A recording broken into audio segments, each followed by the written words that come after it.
Hello and welcome to Instant Transmission, a podcast where we discuss everything Dragon Ball and why plot armor is the best healthcare plan. Our heroes entered the World Martial Arts Tournament only to find out some evil wizard Bugman has entered his minions as well, hell-bent on using its energy to unleash the terrible monster Buu upon the universe. To combat this evil, our heroes decide to engage in senseless fighting, hell-bent on letting this terrible monster be unleashed upon the universe. Lower your power level and sneak your way with me as we creep our way into the first installment of the Majin Buu saga. I'm your host, Dayton, and once again, I'm joined by my co-host, Todd. Hi. Tonight, we'll be covering Kai's final chapter, episodes 123 through 131, or however the hell they want to decide. After battling through waves of evil wizard monsters, also known as Babidi's minions, Vegeta has found himself under the control of Babidi's evil control spell and has engaged Goku in mortal combat. While the two Saiyans settle their grudge match, Gohan and the Supreme Kai have tracked down Babidi, Deborah, and the capsule containing the evil monster Majin Buu, in hopes of defeating them before they can set the monster free. And with all of that covered, was there anything you wanted to add before we got things started, Todd? No, I think we can start this one right away. All right. Well, this one begins with episode 123. The seal is released, Gohan's Kamehameha of Resistance. I need a comment on the title of this episode in a little bit. I just realized that. But this episode begins with Goten needing to pee. Also, Trunks decides to pee with him. Then they start having a pee off, and then they get chased by a monster and then get back on their way. We're going to talk about some of this stuff where, like, this whole first 60 seconds, like, I know Dragon Ball is a gag show or manga or whatever, and there's lots of potty humor, and I'm totally okay with that. But did we really need to keep this in here for the abridged version? Yeah, I mean, it's supposed to cut out, all the content that's considered filler or not necessary to the plot. This isn't really a character building moment. I mean, yeah, sure, it's a gag, but I don't know. It's a pee gag. Maybe someone over there thinks pee jokes is really funny. Who knows? I don't know. But yeah, let's keep moving. We basically move forward to the fight between Goku and Vegeta, and this part of it for me, I think this part's pretty cool. We get to see Goku kind of like slice one of Vegeta's ki blasts in half with his hand. They kind of go back and forth, Vegeta delivering like a heavy blow to Goku's stomach and then almost full on like pile driving him into the ground. And it's a fun exchange. We kind of cut over to it's kind of cutting between these guys and Goten and Trunks here as we get this combat underway. Yeah, and there's actually quite a bit of this. There's kind of multiple, I guess, plot lines happening at the same time throughout this kind of part of the Buu saga. So there's multiple instances where we're cutting back and forth. What I've got here is that there's a moment, though, where Goku and Vegeta actually pause to catch their breath. And we see Goku actually giving Vegeta a compliment on his strength, and mentioning that he's even able to match Goku after all of his training in Otherworld. And to Goku, and really my shock as well, Vegeta actually tells Goku that it's still not enough and that Goku's innate talent is still too much for the Saiyan Prince. And this is why Vegeta used Babidi as a way of leveling the playing field. Yeah, the implication here, I mean, we kind of find out confirmation that Vegeta did allow Babidi to take control of him. Vegeta basically saying, like, when I saw you fighting Babidi's henchmen and I saw you give that flash of, I mean, it's the flash of Super Saiyan 2, right? That's what kind of set Vegeta off. Like, he knew that he couldn't bridge that gap between the two of them, but with Babidi's magic, that gap was going to disappear. Yeah, and there's also another angle that Vegeta reveals, and that's that Vegeta, he wanted to go back to the heartless warrior he once was, the perfect Saiyan fighter that he used to be. And Babidi was the only way for him to get rid of his earthly attachments and go back to that person he once was. Yeah, this is a big moment, big in Vegeta's kind of story arc here, the part that I really like about the Buu saga. And I don't know if you had a chance to watch it, Dayton. I sent you a clip of the original Funimation dub version of this. I'm I'll be honest, I like the delivery better in Kai, but I like some of the dialogue better in the original Funimation dub, which is kind of funny. Yeah, I a lot of the time I more or less feel the same way, but it feels like in the Funimation dub, they have a lot more, I guess, time that they're trying to fill with dialogue. So they'll take the time to kind of articulate things in greater detail, whereas Kai's kind of using I guess all-encompassing words to try and like leap over a more nuanced response. That's a good way to look at it. It feels like in the original Funimation dub that we kind of got more of Vegeta's feelings about. I think he specifically expresses that he became soft. Like he even thought that the Earth would be a nice place to live, and that he let himself get comfortable with a family. I don't think we get that dialogue here the same way in Kai, and I was a little bit bummed that we didn't get all of those specific details. But yeah, I mean, to your point, they're trying to condense it down, so we kind of miss out on things as a result. Yeah, I mean, he does mention that he started a family and started settling into Earth, but in the original version, he goes into more detail, kind of like what you were saying. Um, I don't mind it though. I don't necessarily always need them to fill me in on every detail. Sometimes them not telling me everything, just alluding to their actual emotion is enough for me to kind of bridge that gap. And I think it's satisfactory here. I don't feel like I really lost a lot between the original and the Kai version. So I would say they did at least an adequate job. Yeah, I'll give him adequate. It's not bad. Um, The we do flip away from here for a moment to have scene of Mr. Satan, who makes an announcement that he'll keep everybody safe as long as he gets the prize money real quick and in a jiffy. And that gives way to chants of Satan rocks, which I thought was interesting. I there's no doubt in my mind that you had the same thought that I had of just thinking about Dragon Ball Z Abridged of Hail Satan! Hail Satan! I mean, there are moments in Kai where I can't tell if I'm watching abridged or if I'm watching the actual original release or whatever. It's pretty funny though. I mean, I had to have a good laugh. It's not really important, but it's a good chuckle moment for me. Yeah, it kind of tickled my funny bone there too. But we kind of shift over from that back to the situation with Babidi trying to resurrect Majin Buu, and Boo's bubble or Boo's energy is filled up. He's fully fueled from the fight between Goku and Vegeta, and this has the Supreme Kai and Gohan fully on edge. I actually love the Supreme Kai's reaction to this. Just the sheer terror that crosses his face, the way he stumbles back in complete terror. And he even starts screaming at Gohan that they have to leave, they have to flee, that there's no possible way for them to win this fight. And I love this reaction because you got to remember that the Supreme Kai and Buu are kind of millennia old enemies, and this is an ancient evil that he was hoping that would never be re-released. Yeah, I like this here as well because you definitely get this vibe that Supreme Kai is terrified of this situation. But I mean, our Z fighters are no stranger to dangerous situations, and Gohan's like, I'm not leaving. We have to try something. And so, with a scream powering up, Gohan charges up a Kamehameha and blasts the ball. But I think you wanted to say something about the Kamehameha title we have here. Yeah.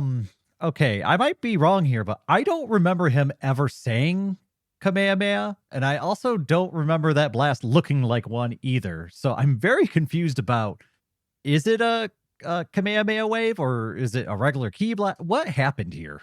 It's, man, I have so many there are so many situations that are confusing about that sort of thing. It's just like the Kamehameha that Goku does in the water that he shoots up at Frieza that are like two blue balls that he sends upward. It's very wildly different from a normal Kamehameha, but Gohan does the motion. He pulls his hands back and shoots them forward in the same way as the Kamehameha, but the energy, the ki blast itself is yellow. And yeah, he does not say the name of the attack. So it's confusing. I don't know.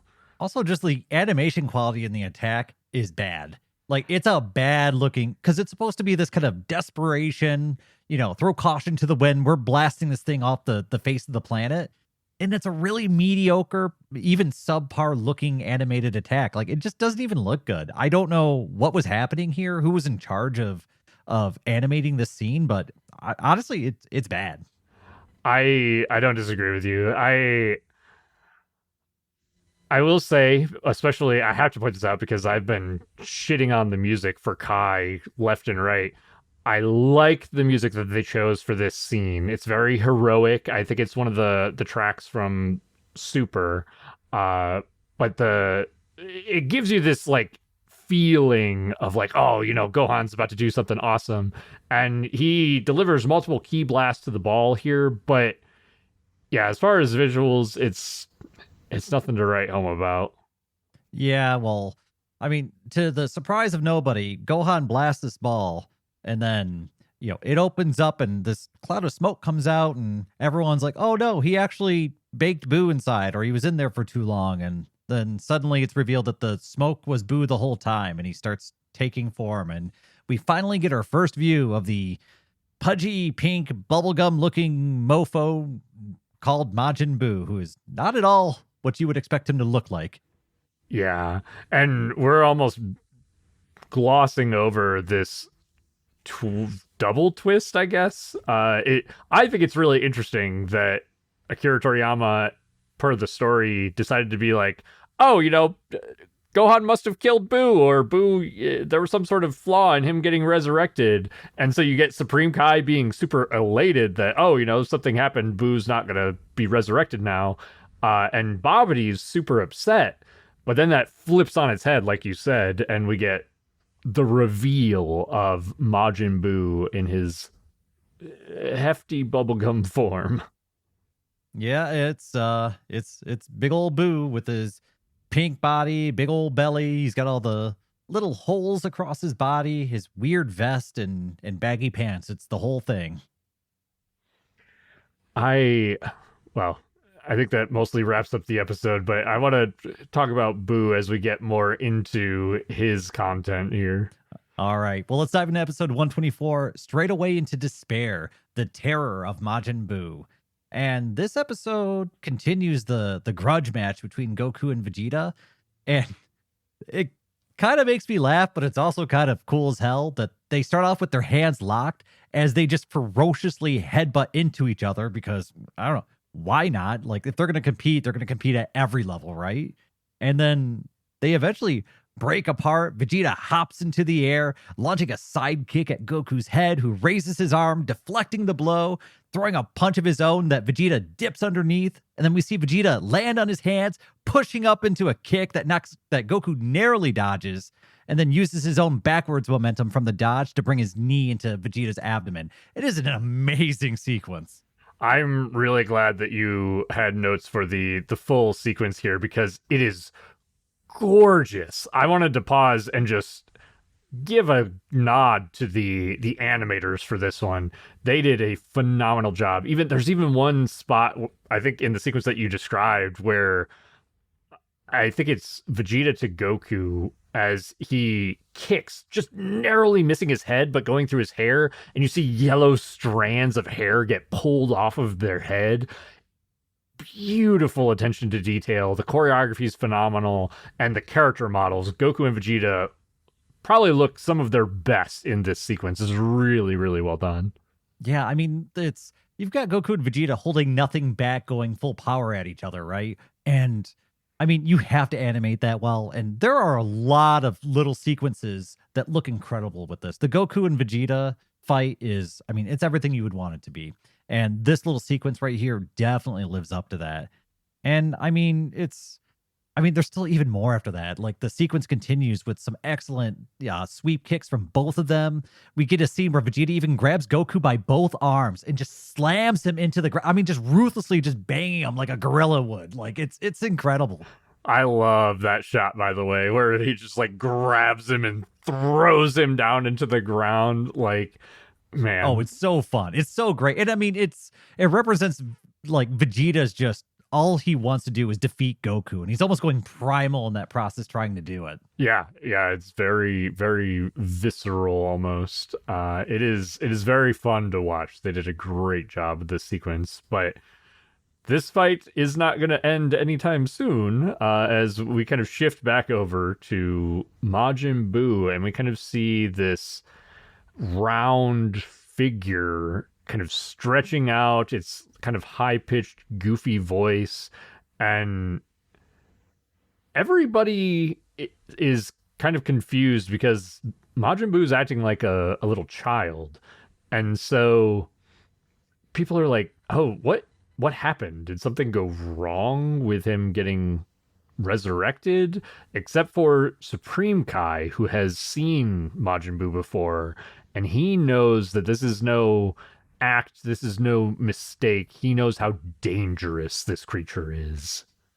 Yeah, and I mean, it's kind of this the demeanor's really different than the monster he's been made out to be, right? We've been told from the beginning that this is a universal threat. This is a creature that killed several of the other Supreme Kai, right? And I mean, it's not what you didn't expect a giant pink child to come out of this ball. No, not at all. It does lead Gohan into kind of like a false sense of security or confidence, as he's like, well, this creature is powerful, but it doesn't seem dangerous. I think I can take it. Yeah, and I mean, it wouldn't be much of a villain if that feeling was wrong, right? Yeah. And we've also seen that Gohan is his fighting instincts are not there. Let's put it that way. Yeah, since the fight with Cell, he kind of took some time off, and we did have that commentary between Goku and Vegeta during the battle with Deborah about how slow and sloppy Gohan was, and how he's off and he's repetitive, and just how far away Gohan was from his peak form. Yeah, absolutely. We do get Goku and Vegeta briefly arguing, saying, "Oh, I can sense Majin Buu. We need to do something about it." But Vegeta's not listening to Goku try to argue this point. He wants his fight, and he wants to resolve this rivalry with Kakarot. It's great, actually. Vegeta even laughs at the idea of something else in the universe even comparing to the power of these two Saiyans. He basically is saying that, like, you're just trying to get out of this fight with me. And Goku basically calls BS what Vegeta's saying and tells him that, hey, we're both sensing the same thing. You know the threat that I'm sensing, and you know that I'm not lying. I love that level of arrogance in Vegeta. Like, there's nothing in the universe that could be even close to our level of power. It's such a good line. But I mean, there's also nothing else in the universe that matters more than his grudge match with Goku. So you know what he's actually getting at. It's very on brand for Vegeta. But we cut back where Babidi is now approaching his father's greatest creation, and he's trying to command Buu. He's trying to tell Buu to listen to him and obey his orders. And we see Buu kind of childishly just turning away with his arms folded, just kind of ignoring and making grunts at Babidi. And at one point, he even turns back around with his tongue sticking out, kind of catching Babidi off guard, who falls back on his feet. And Deborah even calls Blue this overblown, pudgy simpleton. And this upsets Buu a little bit. Yeah, this is where we kind of get to see why Supreme Kai is so afraid of Buu, as Buu, quicker than Deborah can react, pokes Dabura with two fingers directly in his eyeballs, and then with I think a single blow here knocks him headfirst into one of the nearby mountains, and with two simple attacks has put down somebody that was on par or better than Gohan. Yeah, and Boo getting mad, steam pouring out of all of his little vents. This caused a big power spike in Boo that is very apparent to everybody now. And Goku, Vegeta, Goten, and Trunks all sense this spike of power and all kind of look in his direction as suddenly this threat shows up on the map much more than he did before. And it's at this point that Goku is pleading with Vegeta, telling them to quit their battle and to actually think about his family. And it takes a solid punch to the schnoz for Vegeta to be punched to his senses, I guess. Yeah, I mean, Vegeta basically expresses that Goku is distracted. Vegeta is not going to get the fight that he wants out of Goku because Goku keeps focusing on. I love this conversation, by the way.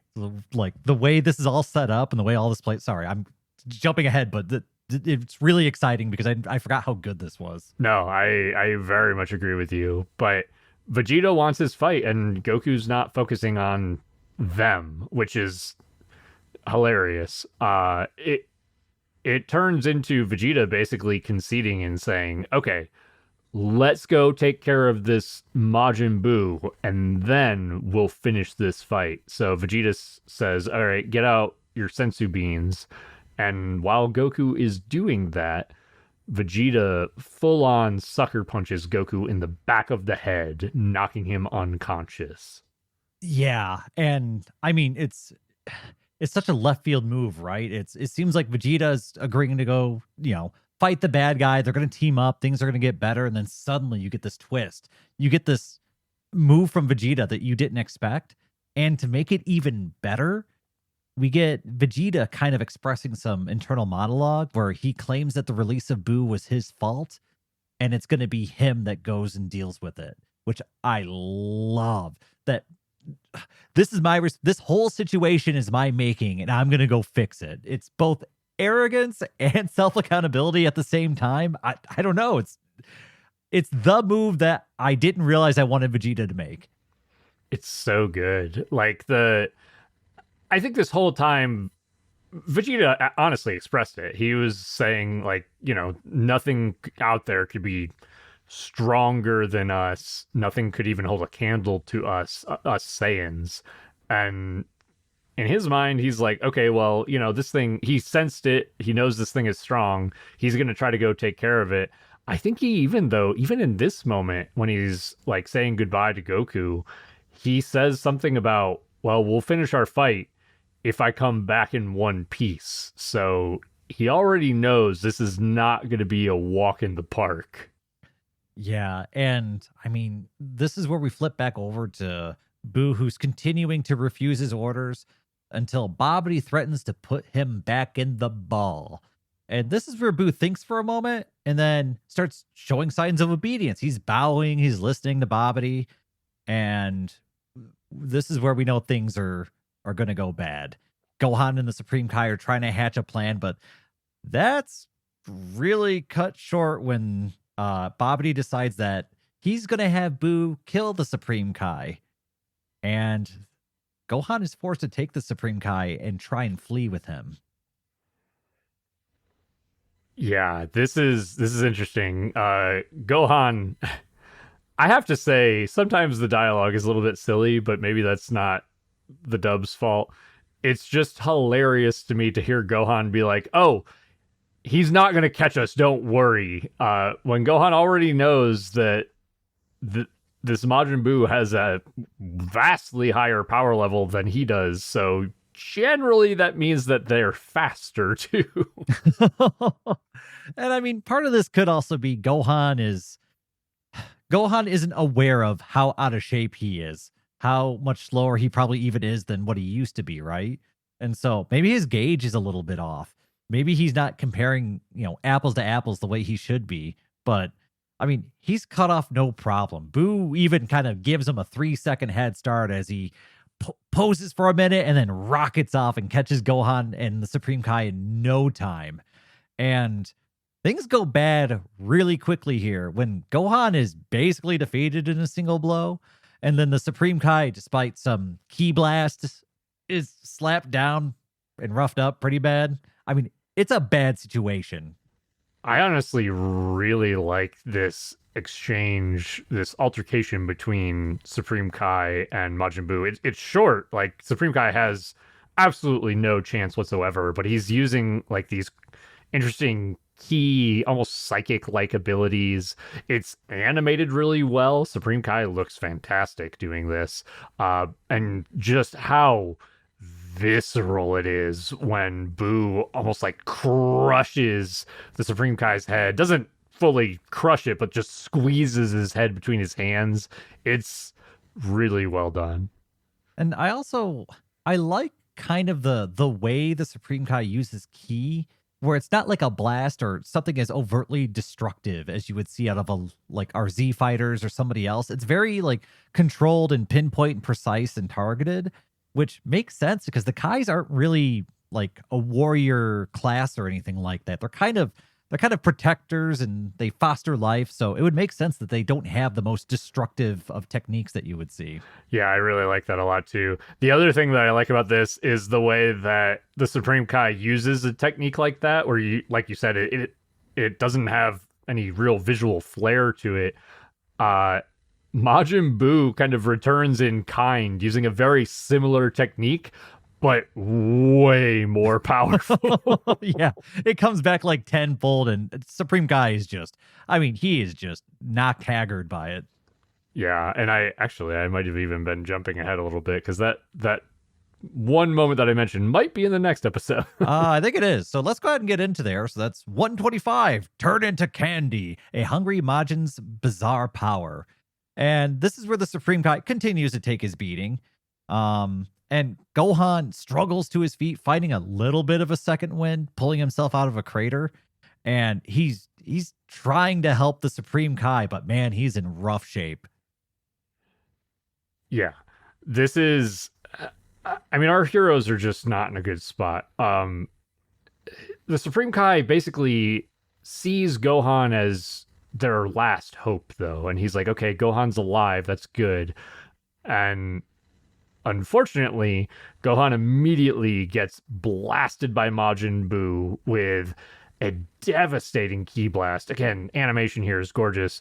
One of the cool things about this scene, though, that I really, really like is you see Gohan getting rocketed across the earth on the back of this ki blast, and the Supreme Kai, with a flash of his eyes, scatters the ki blast, saving Gohan from almost certain imminent death.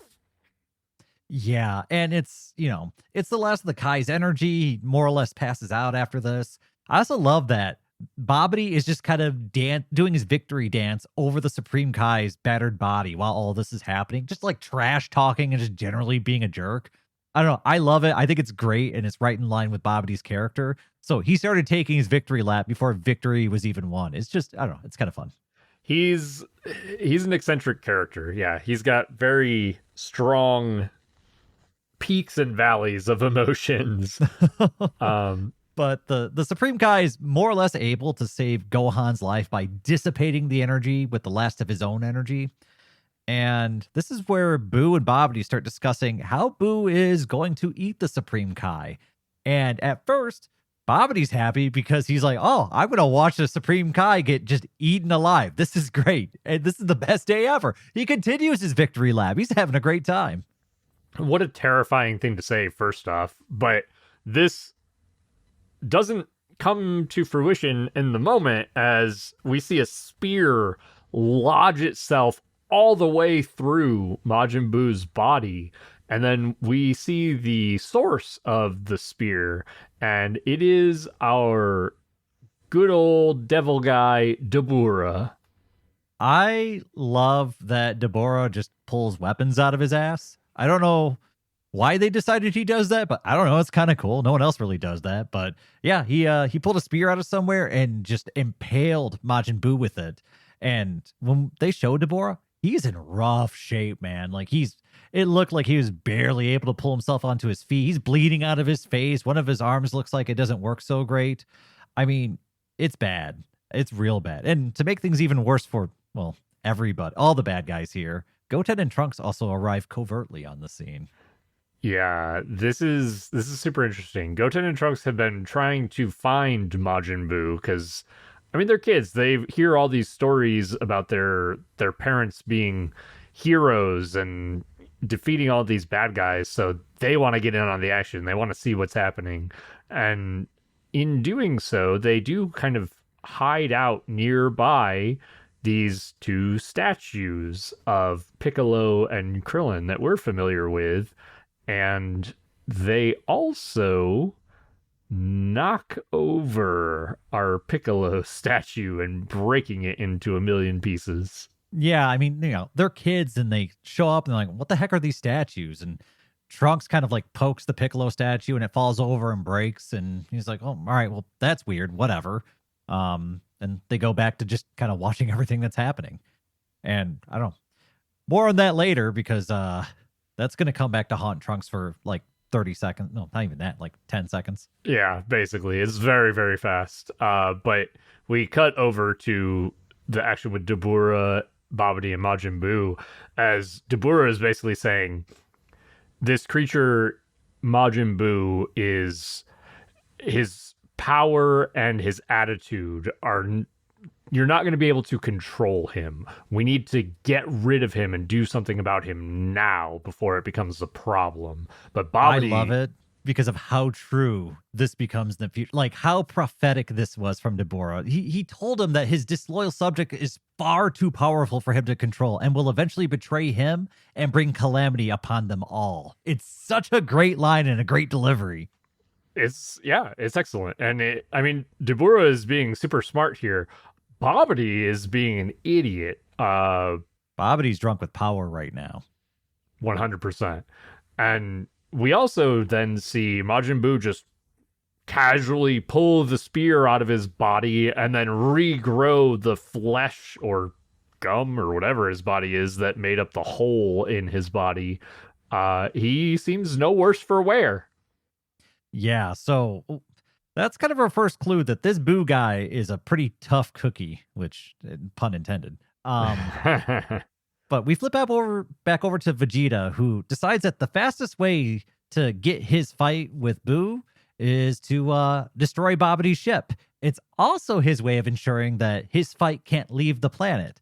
And so it's at around this point that Vegeta also notices that Gohan's energy is gone. And he takes a moment to kind of hang the death of Kakarot's son over his own shoulders. So he kind of makes a note of the stuff he more or less caused. Yeah.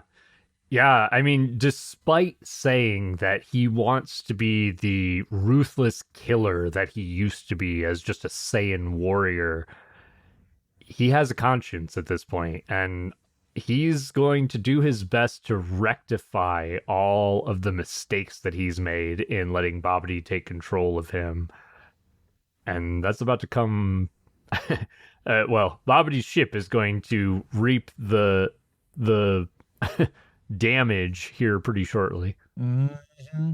And we flip back over to Boo, who's currently telling Deborah that he's going to eat him. And Deborah, not really understanding what that means, tries to kill Boo. But and kind of like in a flash, in an instant, we see Boo kind of fire out this purple electrical energy that hits Deborah and then turns him into a giant Deborah-looking cookie. And then he is eaten whole in front of everybody. Yeah, this is... I don't know what would be worse if we saw Boo, like, you know, viscerally tear into Deborah with his teeth and, like, eat him in the blood and gore, or turning him into a cookie and eating it in one bite. I have no idea. I mean, like, do you have a moment of helplessness like while you're a cookie? I don't know, man. I don't want to imagine being a cookie and being eaten. That sounds terrible. I mean, you might, given what we know of one of the characters later who gets turned into a jawbreaker. Yeah, the idea of that is just absolutely terrifying. It's just, do you have enough power level to have emotions or feelings? I mean, Super Jiren was just strong enough to not be controlled by time. I don't know how this stuff works. Yeah, that's true. That's a good point. But this, as a result of Dabura basically getting killed in this moment, that undoes his petrification of Krillin and Piccolo. And this is the moment that Trunks gets an eye full of just a nasty mess that Piccolo has become. Yeah, I love it because Trunks has this, I just saw a ghost kind of look on his face. And he takes a moment, like freaking out, eyes wide open, and tells everybody, like, can we just like keep this our little secret? You don't have to tell anyone. I think he says, don't tell my dad. I love the. I kind of wish that you would get to see more, but I love the little shot that they show of Piccolo's remains, and it's just like his foot off by itself, not connected to his body at all. It's pretty funny, but this moment's very short as Piccolo reveals that he's actually okay and that it's cool because he can regenerate as long as his head stays intact. Is that a thing? Is that always a thing? I honestly, and this is something you and I have talked about before, but they've never really specified. Like we've seen Namekians lose their arms many times, but we also then saw Cell, who was regenerating using Piccolo's cells. He regenerated from a single nucleus. So Piccolo has better regeneration than we thought. I think it's one of those ones where just don't think about it too much. You just got to go with it. Yeah, who knows how it works, but he's alive and he's fine. Yep, and so Piccolo's fine, Krillin's fine. They're both unstoned, and they are brought back, kind of back up to speed as far as what Goten and Trunks know about the situation.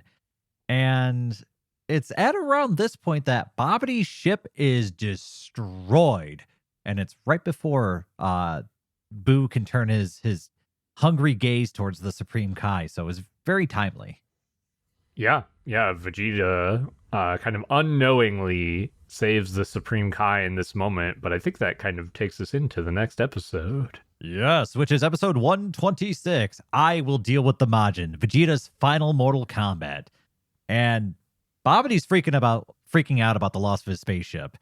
And while he's freaking out, we actually get kind of a badass shot of Vegeta floating down through the fire and smoke. And he has got this just big shit-eating grin on his face. Like, he knows what he just did, and he's proud of it. Oh, yeah, 100%. He has no care for Babidi whatsoever. In fact, he's enjoying defying Babidi, even though he's using him for his own gains. And Vegeta lays eyes on Majin Buu for the first time here. And this is about to turn into a full-on drag-out brawl between these two. Yeah, and it's a very serious note here because Vegeta's all business, and the first thing he asks is if this was the cruel monster that killed Gohan. And Piccolo from the side, with his kind of super hearing, hears this and actually falls to his knees, knowing his relationship with Gohan, right? And it's kind of setting the tone or setting the stakes for this battle because now there's some skin in the fight and everyone's aware of it. Absolutely. Vegeta, I mean, as per usual for our Saiyan Prince, exchanges some verbal barbs here, but the thing that I love about this scene is Vegeta staring down this big pink blob that is Majin Buu, this terrifying monster. All Vegeta can see in his eyes is this image of Goku over and over and over. And we kind of get Vegeta reminiscing about all of the events that he's had to deal with surrounding Kakarot, whether it be Goku defeating Frieza or Goku saving Vegeta and everybody else on Earth by teleporting Cell and his exploding body away from Earth. And all of this is kind of weighing on Vegeta, where Vegeta's like, well, I'm not going to let you do this anymore, Kakarot. I'm going to be the one to save everybody. I'm going to be the one to fix this. I'm the one who fucked this up. I'm going to take care of it. It's kind of the same reel that we saw earlier when Vegeta was laying out his grievances against Goku, except we get it kind of in a different tone this time. It's rather than being jealous and angry, it's more of him setting things right and kind of entering the limelight as the hero rather than the second fiddle. And so it's almost laying it out as if Vegeta's viewing this battle as kind of his destiny, his ultimate performance. And this is where he sets the expectations for himself to kind of make everything right that he screwed up until this point. Yeah, that's a really good point. I like the framing for that, both in the show and the way that you described it, because Vegeta is he in a funny way, while he wanted to defeat Goku, I think there's a part of him that wants to play the role that Goku is playing. He doesn't want to, as you said, he doesn't want to be second fiddle. If he's going to be the he wants to be better than Goku, but he also wants to play the role that Goku is playing and always being the one who defeats the big bad guy, which is kind of hilarious, but also like it makes sense. If he wants to be better than Goku, he wants to do it in every way possible.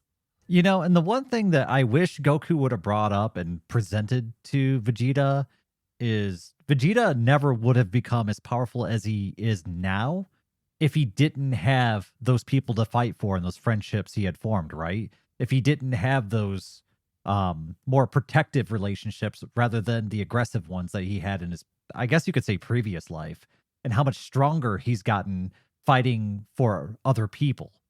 I don't. It would have been nice to just to hear kind of what his take on that sort of conversation would have been. That's a good point. I would have loved to have heard that. I do like that Goku specifically pointed out when Vegeta was like, I want to throw all of these attachments away so that I can be my best self, so that I can be stronger. And Goku was like, you don't believe that. Like you don't, there's no way that you can't care about your family and the people that you've become close with here. You're lying to yourself. He doesn't say it quite with those words, but that's the implication. Yeah, I mean, this is I guess the Vegeta arc, if you want to put it like this episode and like the 10 or 15 episodes before it. It's all about our Prince of All Foreheads. And I mean, this is a hell of a buildup that they've put on for him. Like the show is about to really begin here. This is one of the reasons why I am a Majin Buu arc apologist, is because I love Vegeta's story arc in this saga. Like I know the Buu arc has a lot of problems, but Vegeta's story is really well done. Well, this is where Vegeta powers up, charges in, and starts laying a just unholy smackdown on the pink blob. And we see every blow that Vegeta lands just leaves this deep just indent on Boo's face and body. And Boo is just being knocked around, bouncing off the ground. Like he's basically just a beanbag that's just being kicked and forced around. But every time Vegeta lands a blow, there's a moment where Boo kind of stands up and kind of, I guess, tenses up for a moment and pops every blow back into its proper place. So we see this, damage is happening, but it's recovering about as fast as he's dealing it. Yeah, beanbag is probably an appropriate term here, because it just seems like none of these blows, as heavy as they feel and as devastating as they land, it doesn't seem like they do any harm to Majin Buu. Majin Buu, up to this point, is not retaliating either, but that is going to quickly change here as Vegeta is just making zero headway. Buu then starts to, well, first we get I don't even know what the attack is called, but it's the attack with Vegeta's like 3 fingers out. I think that there's a name for it in the games, but it puts a full-on hole through Majin Buu, which, as we've already seen, Buu can regenerate from. I like the way the blast is animated here too. The way that the energy kind of builds up and swirls around him, and Vegeta holds that pose kind of defiantly against the giant pink monster. It's animated pretty well, and that this little, almost a pinpoint blast that just goes straight clear through Majin Buu. The whole animation of it is really well done, and they're really taking their time to kind of build Vegeta up at this point. Even though after this beautiful blast, Buu just kind of lays down for a moment, stands back up, and we see him just hold his breath for a moment and then pop that hole back shut. And Buu at this point is a little mad. He's a little mad that Vegeta hurt Majin Buu. Just a little bit miffed. And this is going to be the point where Majin Buu begins to retaliate, basically charging up his energy, creating this pink aura surrounding him, and he just emits this vast ki blast surrounding his entire body that emits outward from him. And as the shockwave and the crater from the ki blast is shown to us, the audience, we get to see the aftermath of Vegeta, who is bloodied, one arm dangling by his side. He is not looking good from this single attack.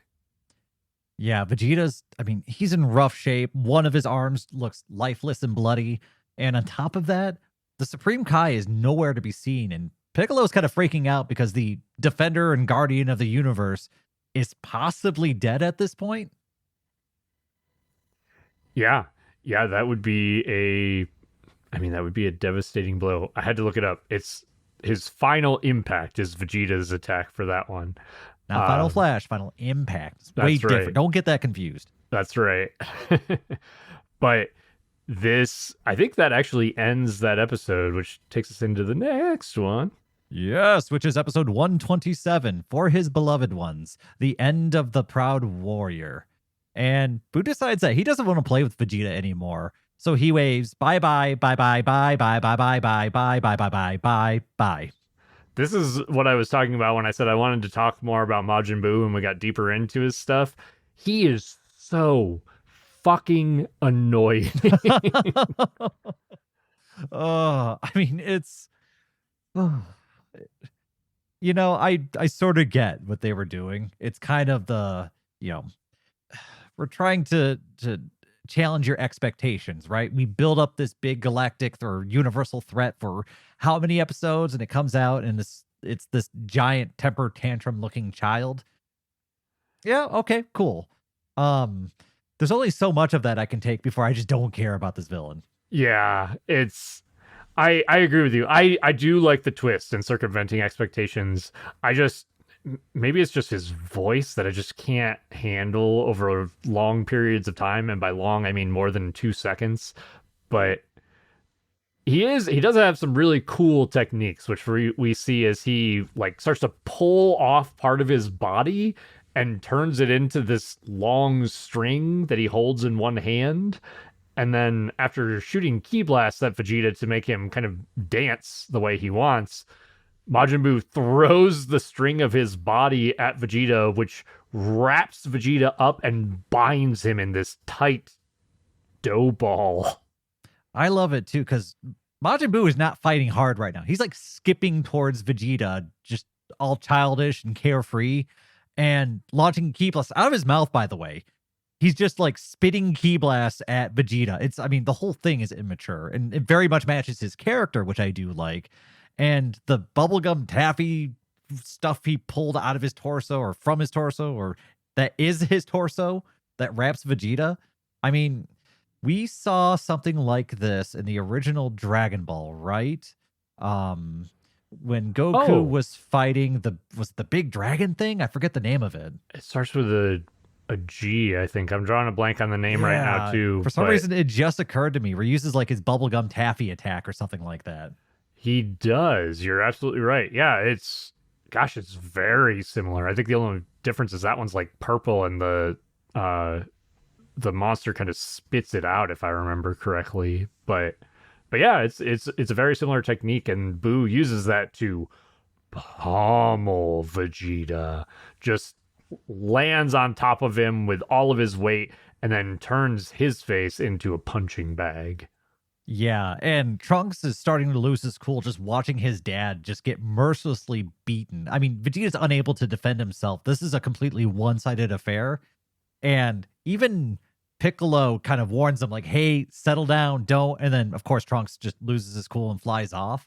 And Goten follows in tow. And as Piccolo grabs his ankle and tells him, like, no, wait, stay here, he's like, no, like, come on, would you let this happen to Gohan? And then flies off anyway.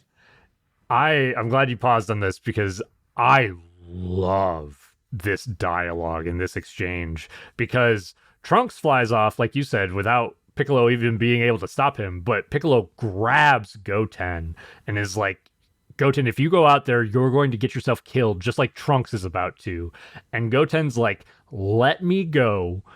If Gohan were here, he would go out there, he would try to help. And like this hits Piccolo right in the feels, and it lets Goten get just enough leverage to rip his arm out of Piccolo's grasp and go help Trunks. I love this so much. Like it literally brought me to tears when Goten said that to Piccolo. I was like, you know right where to hit him. And just as a reminder, Piccolo overheard that Gohan was dead with his super hearing. Goten and Trunks and them don't know about that. So that's why that hits extra hard is Piccolo was kind of holding this feeling inside of himself at that moment by himself. So it just, I mean, it struck a weak nerve at the right time. That's another really good point too. Yeah, all of that combined makes this such a small little piece of dialogue, and it's just perfectly written. I loved it. But this results in Trunks heading out there unable to sit by and watch his father get beat to death. Trunks delivers a heavy blow to Majin Buu's head, knocking Buu off of Vegeta. This had kind of a feeling of like, it reminded me, funny enough, a parallel with Piccolo. It kind of has that feeling of when Piccolo saves Goku from Frieza back on Namek, like completely outclassed by this monster, but still able to have just enough of like a sucker punch to get the monster off of their friend. Yeah, and I mean, you're right. They basically save Vegeta's life at this point, and they have just enough time to kind of get Vegeta unraveled from this constricting length of goo that Buu had thrown around him. And Trunks is kind of yelling out at this point because Vegeta is barely conscious. He's kind of, his wits are gone at this point. And he's even screaming about how he's proud of his dad, claiming that nobody in the universe could defeat him. There's no way he could be like lost right now. Man, I'm gonna gush about this, but I love the writing for Goten and Trunks here. I really love, and I love the performance by the actors here too, because it feels like a 7 or 8-year-old kid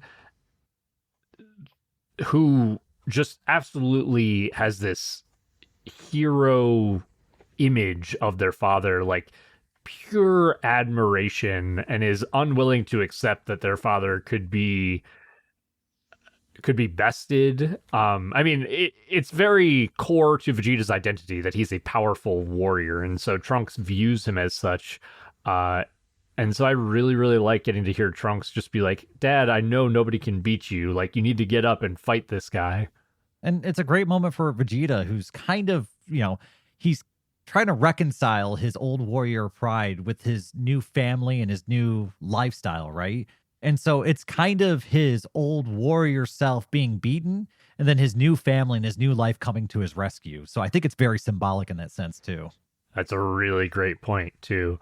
And it's honestly interesting to see how Vegeta handles it. Like I was surprised in a way, like kind of rewatching this, how calm and collected Vegeta is about being saved in this moment. But he mostly is just like, you guys need to get out of here. I'm gonna put the hurt on this monster. And just real quick, happening in the background, Piccolo finds Babidi by himself, and Babidi tries to like fight off Piccolo for a second with his weird magic, and then Piccolo karate chops him in half. But so Babidi is now in a crater in 2 or 3 pieces. But yeah, I'm glad. Screw that guy. Yeah, screw that guy. But we cut back over to the important stuff. Vegeta kind of takes a moment to look off into the distance, and this is where he quietly tells Trunks to take care of his mother. And Trunks is rightly confused and kind of asks him, What did you ask me to do? What are you saying? And this is where Vegeta tells him to take cover because he has to do the rest of this fight alone. And Trunks and Goten rightly protest. They don't want to see Vegeta fight alone. And they even bring up a decent point that maybe if they all fought together, they might actually be able to overcome this evil baddie. Yeah, there's a little bit of dialogue here. I think Vegeta says something about like it won't matter how many people we send at him. This guy's he basically expresses how powerful Majin Buu is. And there's a part that I really love that made me laugh out loud where Goten and Trunks are both like, why are you being so weird? Normally you're so egotistical, and they both kind of like stop themselves and like cover their mouths and stuff. And Vegeta doesn't even respond to it whatsoever. He knows they're right. He knows they're right. So he doesn't even say anything, but they're both like, oh shoot, we just got ourselves in trouble. And I mean, it's such like little kids to just point out like the obvious thing, right? That they don't really have conversational tact or social tact. It's just like, well, hold on. Normally you're kind of an arrogant doucher. What's going on here? Exactly. That's why I love it, because again, this is great writing for Goten and Trunks, which it makes me so mad about what they do with them in Super, because they are so well written in the Buu arc. Like they feel like children who have power of the gods. It's just really good writing for them. Things continue forward here, though, as Vegeta tells Trunks that even as a baby, he never embraced his son because he always wanted to make him a tougher man. And it's at this point that Vegeta decides to actually give his son a hug. And using his one good arm, he pulls Trunks in for kind of a heartfelt embrace, and probably the first time that Trunks and Vegeta really actually shared that kind of emotion together. Absolutely. Yeah, Vegeta even expresses as much. And I like the way the dialogue here was slightly changed from the original, I think. Because I don't think that he expressed previous in the original Funimation dub that his reason for doing that. I don't think he expressed that he wanted to make Trunks a harder man. So I really like just that little detail. But this hug turns into Vegeta karate chopping Trunks in the side of the neck and knocking him unconscious. And Goten's pretty upset about it. Yeah, Goten starts yelling at Vegeta, like asking him, why would you do that? Why would you do that to your own son? Like, that's so mean of you. And starts like almost throwing a temper tantrum, kind of banging his fist in the air. And I mean, Vegeta responds with dipping down low and giving Goten just this sucker punch to the gut that impacts him hard. Goten's hair goes from the Super Saiyan yellow back to black, and he passes out as well. And now we've got 2 unconscious little Saiyan childs. Well, our big green dad is going to pick up those childs, and he has a little bit of dialogue here with Vegeta. Vegeta basically, both of these guys know what's going on. They both know that Vegeta is in this fight to sacrifice himself to try to finish off Majin Buu.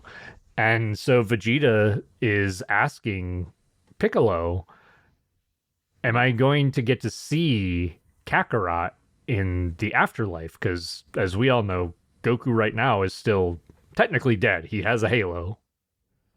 Yeah, and I like that Piccolo tells him, like, I'm not going to sugarcoat this, that you and Goku have a very different fate, that Vegeta has claimed far too many innocent lives, and that likely his body and memory will both be erased and he will be reborn. And Vegeta just kind of accepts his fate at this point and turns himself towards the angry pink monster. So I love that pickle or that Vegeta knows what he's signing up for and knows what he's walking into. And he does it with a smile. I also kind of like like you described, they actually really touch they give a good description of what happens to them when they die, and it touches on more like a reincarnation sort of idea, which I think is pretty interesting, but it's not something they focus on heavily. Um, but this turns into Piccolo flying away with Goten and Trunks, taking Krillin along with him. They get away as far as they can, and Vegeta turns to face Majin Buu, this kind of golden aura surrounding his body as he gets ready for his final attack. Yeah, as the wind and his golden energy begin to swirl around him, almost becoming like a pillar of an effect around his now glowing body. We see little kind of speckles or sparks of this golden energy begin to come off kind of the edges and of his features. And we start seeing this happening on Majin Buu as well, as kind of the energy starts building. And this eventually gives way to this mighty roar that makes the landscape become awash with this golden light, and the entire horizon is filled with a colossal blast as Vegeta begins to sacrifice his life to end the universal threat of Majin Buu. Yeah. And of course, as this key blast goes off, you see it kind of hitting Majin Buu. You almost see this visage of Majin Buu getting wiped away. The episode had to end on that cliffhanger. It had to. Like, of course, they were going to set it there. But that takes us to the next one. Yes, which is episode 128, A Nightmare Revisited, The Immortal Monster Majin Buu. I wonder what happens this episode, just based off that title. I wish those titles would not give everything away, but... I do have a quick note here. This is one episode where I felt like the episode bounced around to the different story plots like a lot. And so my notes are a little scattered here, but I'm gonna try and stay on subject. Yeah, we'll try to keep it as best as we can on target. But we kind of start the scene right where we left off in this moment, where Vegeta is honestly similar to Buu's first key attack against Vegeta, where it's just energy emitting all around his body in this sort of dome of yellow light. And even this even cuts to, like you said here, Dayton, where it cuts to some of our other group of like Chi-Chi, Yamcha, Balma, Android 18, and they are in a plane, if you want to call it that, but they're kind of thinking about like, oh, all the stuff that happened at the tournament, all the people who died, like we need to collect the Dragon Balls, we need to figure out what's going on. But their plane gets hit by the aftershock of Vegeta's attack, and their plane actually goes down. 18 saves them, but that's how vast this attack was. The big takeaway from their scene in the plane, though, is that Bulma starts becoming kind of overwhelmed with this sense of dread, and her heart starts beating fast, and she knows something is wrong deep down inside of her, and she can't quite place why, but it almost seems like she probably knows why. I really like this a lot. Even before that, Bulma was kind of thinking on, like, I can't believe Vegeta would kill all those people. Like, what is he doing? What happened to him? And now she's got this feeling of, like, something's wrong. Something just feels off. Yeah, and we kind of move back over to the aftermath of Vegeta's blast, and it shows us kind of this gray doll form of Vegeta's body floating in the air that we see slowly start descending and then falling down into the crater he created, and then just exploding into this ashen dust that just gets blown away in the wind. And so this is the final sacrifice of Prince Vegeta. Yeah. Yeah, this is and we did kind of, I think we skipped over it a little bit, but I do like Vegeta's dialogue at the tail end of the last episode where Vegeta reiterates, this is for Trunks, this is for Bulma, and even for you, Kakarot. So we get, I mean, again, Vegeta trying to take on the role of the hero after immediately having taken on the role of the villain. And he sacrificed himself thinking that it would save everyone from the terror that is Majin Buu. Yeah, and Piccolo and Krillin kind of sense the end of Vegeta and they don't sense anything else going on. And Piccolo decides that he's going to hand the young boys off to Krillin so that way he can go investigate. And he gives Krillin probably the worst task of the day, which is breaking the news to both families that Vegeta and Gohan were both lost in the battle with Buu, which is a major raw deal.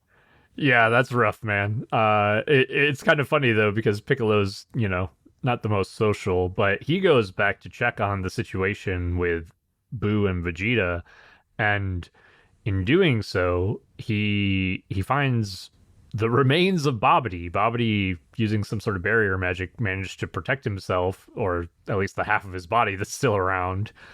But before Piccolo can act on that and finish off Babidi once and for all, the remains of Majin Buu begin to collect themselves into humanoid form. This scene is absolutely ridiculous because the little bits start pulsating and then forming into miniature Majin Buus that all fly to the same spot to form larger Majin Buus. Okay, okie dokie.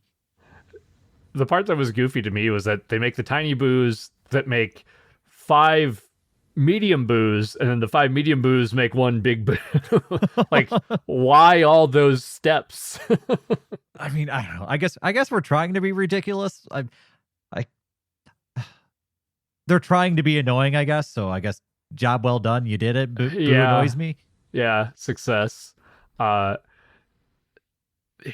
mean, this though kind of results in Vegeta failed. Buu is still here, and Piccolo gets the fuck out of there as fast as he can, and it results in Buu finding Babidi, where Babidi's like, hey, heal me, servant. And we find that not only can Buu regenerate, he can also heal people from... I don't know what the limitations are, but Babidi's missing more than half of his body.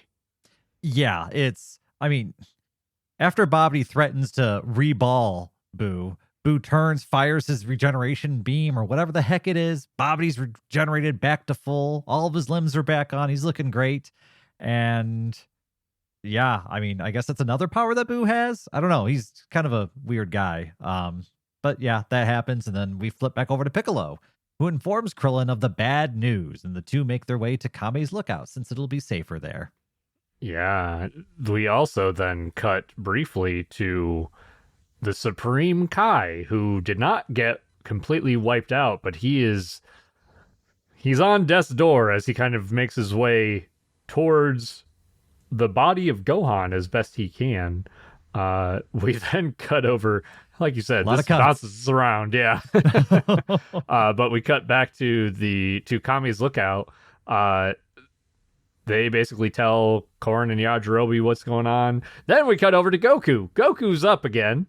But there's one note with Korn and Yajirobe that's important, and that's that they gave Goku the last 3 sensu beans they had, so there are no more sensu beans. And then when Goku wakes up, he mentions that Vegeta had eaten the last sensu bean they had. So sensu beans are off the menu at this point. That's a good point. That's going to be important moving forward because, well, for one, Goku's pretty beat up, and he's going to use his instant transmission to kind of hone in on his friends and figure out what's going on. I think we basically get the tail end of this episode. This is a bit of a mess of an episode. It's a bit of a mess. But the tail end is just kind of showing us again the Supreme Kai and Gohan, who are both basically on death's door as Majin Buu is now flying through cities, kind of just destroying things willy nilly. Yeah, Bobity's pretty pissed about his spaceship and how everything's kind of turned out. So he's got plans to exact vengeance on the planet. So he sort of very early starts this process at the end of this episode, which brings us into the next episode, which is episode 129, A Secret Plan to Defeat Buu. Its name is Fusion. And yeah, we get a scene with Bulma, Chi-Chi, Yamcha, Master Roshi, Android 18, Marin, Videl, and they're all searching the planet for the Dragon Balls, except they've already found 6 of them, so we sped through that. And so they're on their way to the 7th. This episode is just kind of some beats for me. I don't know if there's a lot of important stuff in this episode or stuff to really talk about, but I mean, we get to look out with Dende and company talking about their game plan and how screwed they all are. Piccolo finds out that the Supreme Kai being broken or dead is, kind of a bummer. He wish he wasn't broken or dead, so they lament about that for a little bit. And so they're just like, they don't have a game plan. I will say it would have been neat to have like Piccolo or Dende maybe reach out to say like King Kai or something to get like more universal help, since the Supreme Kai's involved and you kind of should be able to pull help from the divine beings, but I don't know. Yeah, that's an interesting thought. Like Piccolo trained with King Kai, right? So he could probably communicate with King Kai. Of course he's aware of King Kai, but yeah, I don't know who they would call for help at this point. I don't know if they know anybody else who could even be of aid. But I feel like King Kai would have to know somebody, right? But then again, I feel like at some point it's mentioned that King Kai had never actually met the Supreme Kai, so I'm not sure. That's true. Yeah, that's a good point. So, yeah, I don't know. It would be interesting. But yeah, that's not the route they go at this point. We do get to see Goku kind of make his way to the lookout, so everybody's excited to see him since he's not dead yet, sort of.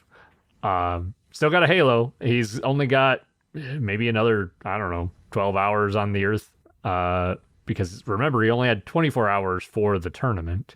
We did have enough time in Kai to show another scene of Master Roshi kind of being a perv when he falls over into a plane under Android 18. Glad that made the cut. There's going to be more stuff like that I'm like, why was this left in here? Well, let me sum it up for you. They find the 7th Dragon Ball, and Master Roshi has to fart on a dinosaur to get it. That is the other part that I was referring to as, why was that left in here? We could skip all that. Just he gets the Dragon Ball. Yeah. We skipped the first 6. Why not the 7th? I don't know. But anyway, I suppose the most important part happens towards the end. Goku tells the lookout crew that he and Vegeta were almost the same power level. So if Vegeta couldn't defeat Majin Buu, then he sure as hell can't. But while he was in Otherworld, he did learn the power of fusion from the Metamorans. Have we heard of that before this point, or is that brand new? Having watched it before, that's what they called it before, is the Metamoran fusion. Okay. But it's in terms of this run of watching it, yeah, we haven't heard about the Metamorans up to this point in Kai. Okay, it was just one of those things where it just kind of, I don't know, Goku disappears off scene and then suddenly he meets an alien race and learns something new. It gets, I don't know, catches you off guard. Yeah, I mean, admittedly, he's spent 7 years in the afterlife at this point, so he's probably learned a few things, met a few weird people. I just want to be there for the training, man. I just want to be there for that cool stuff. I get it. They gotta have some way of, like, pulling the rug out from the audience and surprising them, I guess. So, Goku has met Metamorans in Otherworld and has more or less learned how the fusion works, but hasn't done it himself. But he's a savant, so we all believe in him. But the big issue is that Goku doesn't have somebody of similar size and power level for him to fuse with. Gohan and Vegeta being the primary candidates, both now gone. And so Mr. Popo suggests that maybe they can use fusion with Goten and Trunks to try and get them to become the strong fighter. I am going to continue to harp on the fact that I love the way Goten and Trunks are written in here. This is a great tool and a great way to make them relevant, even though they are, while they're powerful, they're still much weaker than, all the other adults, or at least the other Super Saiyans here. So the one way you can make them relevant is by combining their power.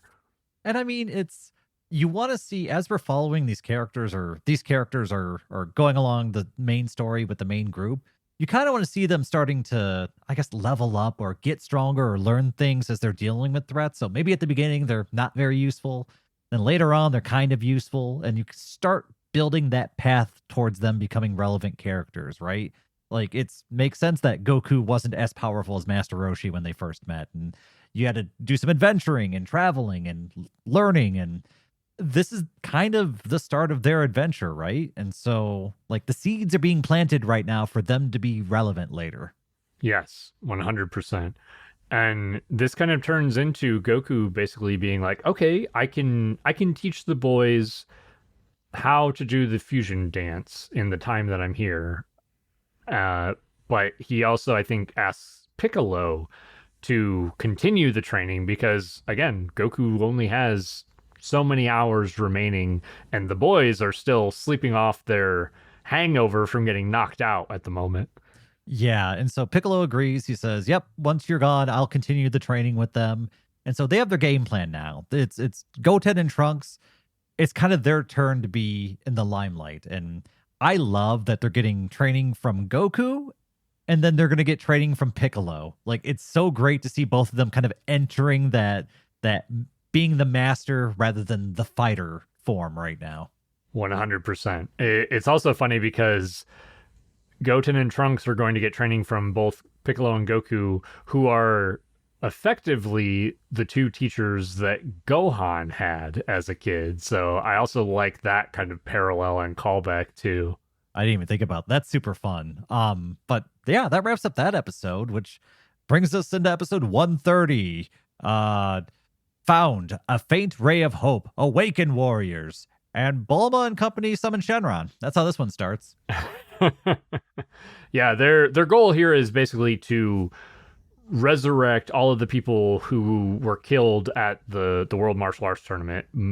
I think most of which, if not all of which, were killed by Vegeta. Yeah, and my favorite part about the scene is just how much Vidal's mind is properly blown seeing all of this. As it should be, right? This is something that we talked about a lot when we were still in the World Martial Arts Tournament, where we're getting to see what it's like for a normie to dive deep into this strange world that our Z fighters have just kind of taken as normal up to this point. I mean, yeah, it's been a hell of a 24 hours for Vidal, finding out that, how powerful everyone is, that her crush was the one who actually saved the world from Cell, finding out that her crush's dad is dead but also visiting. I mean, there's a lot to digest if you're her. Yeah, 100%. And so they do use their first wish. Remember, I think Shenron can grant 3 wishes at this point in the show. So they use their first wish to resurrect everybody who had been killed back. And we do get to see many of the people from the tournament get resurrected. Also, Kibito gets resurrected here because he was killed by Dabura. I think the wish was resurrect everybody who's been killed in the past day or something to that effect. Everyone who was killed in the last day who wasn't bad. Yeah. I love that they always add that little caveat. So the dragons should just know, like, if they're on the naughty list, they don't come back. And once the dragon is summoned, the lookout party start freaking out because they need the dragon and they can't be making wishes right now. So Goku instant transmissions over to stop them, and he's able to stop them after the first wish, but Dende tells them to not make any more wishes because if they don't, they can summon the dragon in 4 months rather than a year. All right, 2 things. 1, these rules for the Dragon Balls keep getting weirder and more random. The 4-month thing after making 1 wish, like what in the world? 2, the idea here is that they want Shenron to be available so that they can resurrect people who get killed by Majin Buu, because they know it's going to take them time to train Goten and Trunks to learn how to fuse. And in that time, they're worried about the devastation that Babidi and Buu are going to present to the world.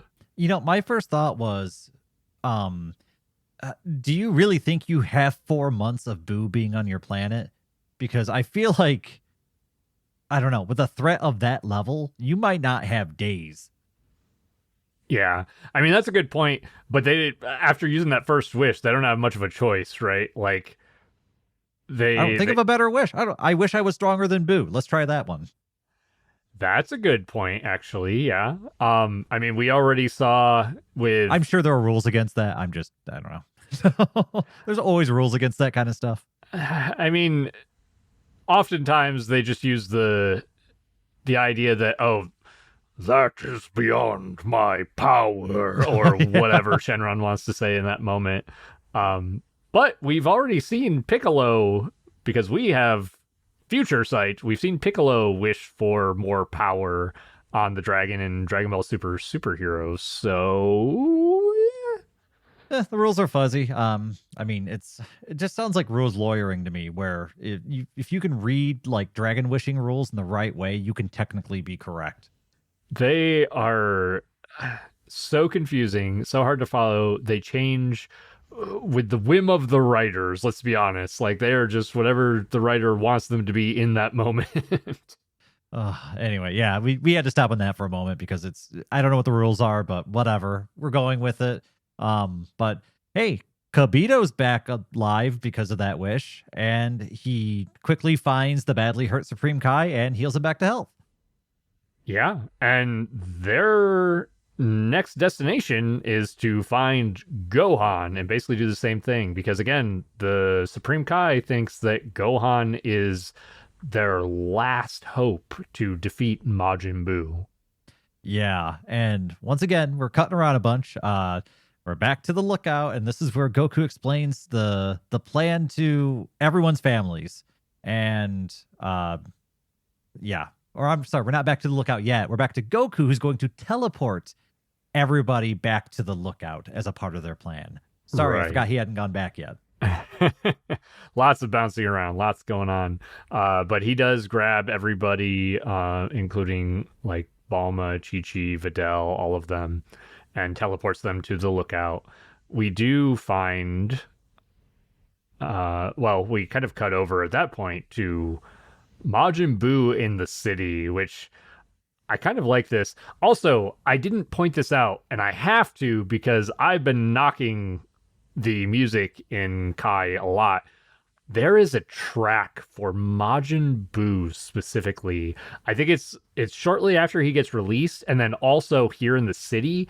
It is like this eerie, it kind of has a feeling of like the Faulkner score a little bit, because it has like a little bit of like an electronic sound to it, but it is the perfect amount of like eerie for all of the events that are surrounding Majin Buu.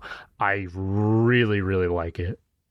I mean, this is the scene, right, where Boo's like flying through the amusement park and knocking people on roller coasters off the rails and just kind of being a general jerk. Am I remembering correctly? I mean, kind of. This is also like there is that, but he goes like down into the city and he gets in the way of some guy on a car. And the only reason I'm pointing this out is because this is a visceral scene, because Buu takes off part of his body like he did with Vegeta and then wraps this guy up in his body gum and murders him by squeezing him to death. Like, we don't get to see the full visceral scene, but holy shit, that is scary. Yeah, and people are just standing around watching this happen as he just murders someone in cold blood in the middle of the street. He does afterwards enter like a bakery. Yeah. I love the way he enters the bakery, because he walks up to it, like turns 90 degrees to like begin entering. And as the glass door is sliding open, he doesn't wait for it to fully open, steps into it, and you see his face and gut kind of press up against the glass as he walks through it on his way to get himself some cake. I also deeply love that detail because Boo has no idea. He's not existed for one on Earth, but he doesn't have any idea like what glass is. As you see him like breaking his way, his hands just pushing through glass to grab a bunch of cakes to shove into his face. It's there's a I mean this scene honestly is it's mostly fluff, let's be real, but it's also kind of character building for Boo, and it's got some really great little details that give you a lot of insight into Boo's mind, I guess. It's kind of fun. And you're right, it is. And these are very brief moments, right? But they give you a lot of character to build on. And so I don't mind it when they do something like this. Goten and Trunks taking some time to go pee, or Master Roshi being a perv. We don't need that stuff. That stuff doesn't really build character. Except Goten and Trunks did have a pee off to see who could pee the furthest. So that's important. Yeah, I mean, yeah, I guess that's character building in a way. But aside from that, we are back over to the Supreme Kai, who's talking with Kibito about his plan. And his plan is to use Gohan and make him far more powerful than Boo. And it's after revealing his plan that they find Gohan's battered body, very faint in life source, and decide to bring him back to the world of Kais, a place that no mortal has ever entered. I like this. I like this a lot. So we're seeing kind of two different plans underway here, and we kind of cut back over to the lookout, and I believe this is the moment where now that most of our Z fighters and friends and family are collected on the lookout, Goku is the one who has to deliver the news that Gohan is dead, which we as the audience know that's not true, but they believe that he is dead. Yeah, And and Vegeta is dead. this is heavy news because he's telling Bulma that her husband is dead. He's telling Videl that her new crush or boyfriend is dead, and Chi Chi, her son, is dead. Like, this is very heavy news, and I like the way that Goku delivers it because he almost looks like he's maintaining like this kind of stoicness where he's just like I'm just going to tell you the raw news and just kind of hold it together. Like, I don't have time to have emotions. I 100% agree. Again, Boo Goku might be my favorite Goku.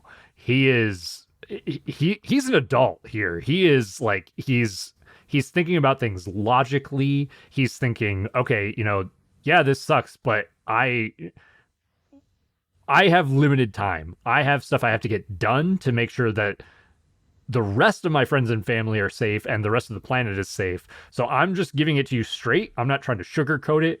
I'm letting you guys know these are the facts. This is what's happening, and this is what we're going to do about it. Yeah, and I mean, gosh, I don't know how else you would deliver that kind of news with, like that is tremendously bad news that you need to deliver. And you're on a time limit. So, I mean, well done. Good writing, good voice acting too. Schemmel does a great delivery here. I mean, it's 10 out of 10. The writing here, the delivery here, it's just a very good scene. 100%. I also want to pause briefly because I love Bulma's scream. Like, the delivery for that by the voice actress, so beautiful. And the music here is this very like sad, somber music. Such a good scene. Like, you can feel the pain from Bulma as she like cries and screams about her husband being killed. Yeah, I mean, and Bulma's had a lot hanging on her shoulders for, the last most of this day, right? She had to Can you imagine what she was feeling while she was sitting there next to her friends as she watches her husband turn and kill countless people in front of them? And I mean, there's no way you don't hold some of that guilt on your own shoulders, and then you have to travel around with them the rest of the day, and you're trying to figure this out, because if there's not a reasonable explanation, I mean, you look like a crazy person too. Yeah, 100%. I mean, all of it, thinking about all of that, like everything on Bulma's shoulders in this moment, God, it's making me teary-eyed. It's really good. Dragon Ball admittedly does not do emotional scenes super well from like the from a sad perspective, but especially from a relationship perspective. But this one is very very well done. We do kind of like shift forward as everybody's trying to just cope with the news, as we kind of get a shot of Goten and Trunks, and everybody's like, well, I guess we just have to put our hopes on the kids at this point.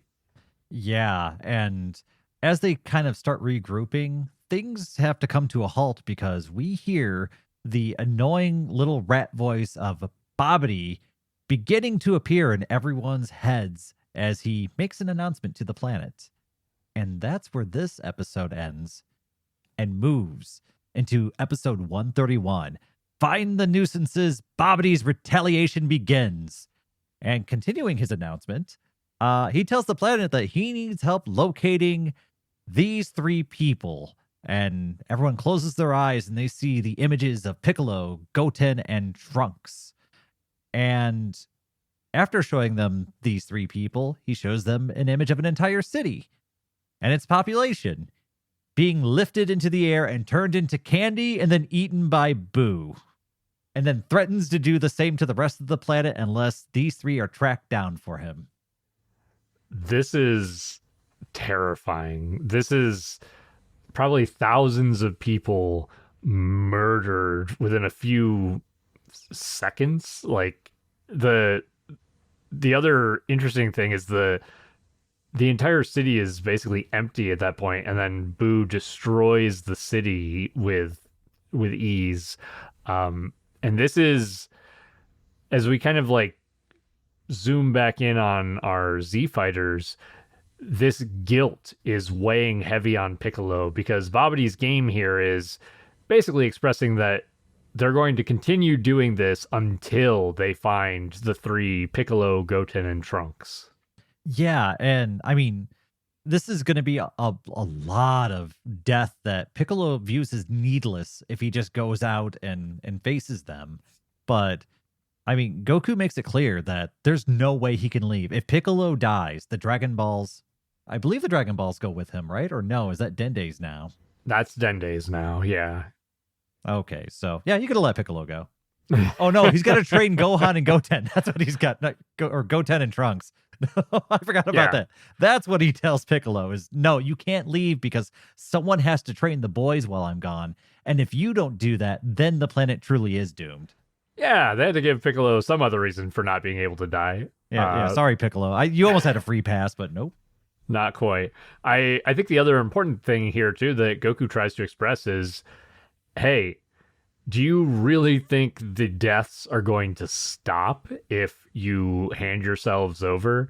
I mean, you think Bobbity and Boo are just going to sit on their hands and do nothing? Like, I don't think so. Yeah, and Piccolo more or less grits his teeth and accepts the reality, but I mean, it's the stressful situation starting to weigh on pretty much all of our Z fighters as everybody's lost something at this point.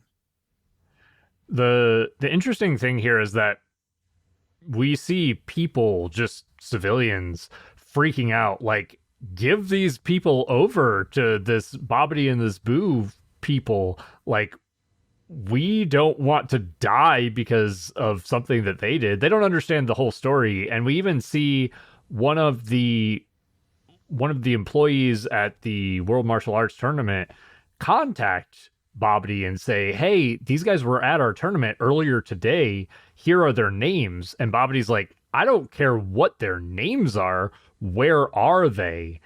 And the guy doesn't know where they are. And so, again, I want to zoom in on this visceral scene of Bobbity being like, why are you wasting my time then? And he uses his magic to pop this guy's head like a pimple. It's awesome, visceral. It is, I mean, it's kind of censored out. Like, this is a young kids, not a young kids, but this is a young adult. I don't know, young adult show. Yeah, let's put it that way. So we don't get to see the full visceral gore, but still really scary moment for our villain here. Also, I'm glad that guy's head got popped. He was going to rat those guys out. I'm not gonna disagree with you, but still a pretty visceral death. I mean, have some backbone, jeez. But yeah, Bobbity is ruthless, and he pops that guy's head. And the thing with this situation is that you're right. Everyone's in a full blown panic, and on top of showing everyone being turned into candy and eaten by Boo, he also had shown them images of Boo breathing out Ki and disintegrating the entire town, while Bobbity mentioned that this is them dealing with their trash. And so the threats are real. Bobbity's not playing around. Yeah, absolutely. And we kind of cut over to Goten and Trunks waking up. They are in a room on the lookout, and they're basically like, where the heck are we? How did we get here? And they start kind of like snooping around.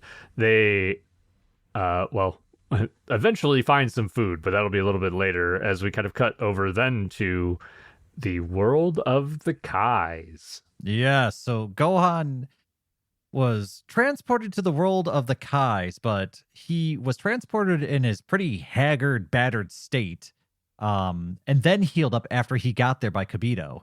And he wakes up properly confused. He doesn't know why he's there.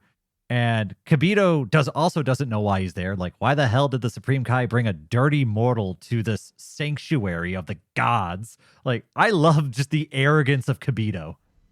I do like that kind of, I don't know if you would call it xenophobia. It's interesting to hear Kibito, who is effectively a god or a god-like being, just look down on mortals. And the Supreme Kai doesn't have that same sort of arrogance about him. He's basically like, I don't care what this guy is. Gohan's way stronger than either one of us, so we're gonna get him even stronger so he can beat Boo. Yes, and this is where the Supreme Kai reveals that he's going to make Gohan this mighty strong warrior by making him wield the fated Z sword. I love the name. The Z sword, yeah. The the namesake for the show, not really, but Z fighter, Z sword, everything's got a Z in it because why not? I always forget. Is this the sword that Trunks uses? No, it's not the same sword. Okay. I've heard that brought up before, and I don't remember any connection between those two, but I figured I'd ask. Yeah, there's only a few like important swords in the show, and yeah, those two are separate. But all right, well, we get the hint of the Z sword before we flip back over to Goten and Trunks just gorging on some food they found, where Mr. Popo happens upon the meeting, and they try escaping Mr. Popo. And when he grabs onto them and refuses to let them leave the room, they start fighting Mr. Popo, who keeps up with them surprisingly fucking well, which I think Abridged might be right about his secret, like, overwhelming power. So I was shocked, I guess, maybe, that they kept this in here, because this is, I don't know if you want to call it filler. This is non-canon per the manga. I'll put it that way. I don't think that Mr. Popo is supposed to be this strong, and I think that Dragon Ball Z Abridged, the Team 4-Star guys, specifically saw this scene. I think they've even talked about this, where they saw this scene where he keeps up with these two Super Saiyan boys with relative ease, and they took that and they just ran with it and cranked that up to 11. I mean, it's funny because he's really not like fighting back. He's just kind of blocking blows or whatever, and he gets like bumped around a little bit. But like afterwards, when Goku walks in, it's like, hey, stop. Mr. Popo's like, oh yeah, they are pretty strong, aren't they? Like, it's hilarious. I mean, the joke is spot on. Yeah, 100%. You're kind of like, how strong is he? Honestly, I think that's even one of the jokes that is made in Team 4-Star's Abridged series. But yeah, it's interesting that they decided to keep this in. I guess it's kind of pretty good connective tissue for getting Goten and Trunks back in contact with Goku here. I mean, it's pretty fun. But we flip back over to Gohan, who's being led towards the location of the Z sword, and Kibito kind of looks back at him and mentions that somebody, you shouldn't be wearing the torn and disgusting outfit that Gohan's currently wearing on this sanctuary god planet. And so he uses his, I don't know, Kai powers to dress Gohan up in a outfit that's nearly identical to the ones that the Supreme Kai and Kobito are wearing. And I want to mention, um, I think this outfit change is so important and so necessary to the direction that I think Gohan should go, because I think that's the natural direction of his story arc. Interesting. I was going to make a closed beam joke, but now you've caught my attention with that. What do you want to expound on that a little bit? Because I'm curious to So know when what you Gohan mean. was really young, he did most of his training with Piccolo, who is a piece of the guardian of the earth, right? So he's kind of got that from a very young age, that relation to the Kais, I guess you could say. I always associate the guardian of the earth with like Kai energies of that same kind of ilk. Sure. When he got older, he went to Namek and then got the power up from, I would say, their version of the guardian of the planet, like a more like an older, wiser version of that, but for the Namekians, right? So Gohan goes down that route a little bit further. And then when he trains with his father, he trains up on the lookout, uh, the seat of the guardian of the planet. So he's still in that same atmosphere, that same environment, even though Goku's training him, he's in that same guardian environment. And so from here, we go to the planet of the Kais. I think there's a string of kind of like Defender of Earth or the universe training moments with Gohan that's naturally leading him down this path. And I really want them to lean into it more. That is a really good point and something that I never really thought about. The I'm curious if any of that was kind of like pre-planned at all. I have a feeling probably, well, at least some of the later parts probably were not, but I like that narrative through line for him. I also think it works for Gohan quite a bit because Goku always sought out martial arts teachers to learn martial arts and be better at fighting. Gohan has a series of learnings where he wanted to defend people. And so it kind of fits into that Kai of version of nurturing and protecting life and protecting the universe. And so his natural inclination or his natural training route is leading him that direction. So I don't know, it just fits really well to me. And I feel like there's a narrative that could be spun there. I mean, there's even a point to say about at the end of the original Dragon Ball where Goku was offered the seat of Guardian of the Earth by Kami, and Goku turned it down. He's like, nah, man, I just like to fight things. I like to have fun. I'm not interested in that. But I don't know that Gohan would necessarily take that role, but I could see him being like maybe an attendant or a secondary person to somebody like the Guardian. Yeah, I like your connecting the dots there. That is really interesting. Well, I don't know if being the guardian of the earth is the spot he would end up at. I don't know where his journey takes him, but I do feel like there's this string between all of his teachers that kind of leans towards that kind of Kai level of energy or that Kai level of fighting. So I don't know where that goes. I don't know the Toriyama universe well enough to be like, yeah, he's going to end up here. But I don't know. I think some seeds have been planted. I think the whole mystic Gohan side of him really leans into that Kai energy quite a bit. But I don't know what direction it goes from there. I just think there's something cool going on. I mean, kind of the hilarious thing about that is that in Dragon Ball Super, most of the power-ups are connected to the gods. And the way that you're describing that, and now that I'm thinking about that too, it almost feels more appropriate that those would have been for Gohan's progression, that Gohan became a Super Saiyan god, or even Gohan trained to use Ultra Instinct, which is the technique of the angels. Like, that would have been really interesting. Yeah, there's definitely there's some common thread that ties a lot of Gohan's teachings together. I don't know exactly what it is, but I don't know. I always feel like Gohan has had some sort of weird connection with the Kais and their energy and their training or their vibe. I don't know what you want to call it, but I would have liked to see them explore that, or I could be making up stuff. I don't know. Like, if not, then continue on. No, I like that a lot. I was glad to pause on that for a moment.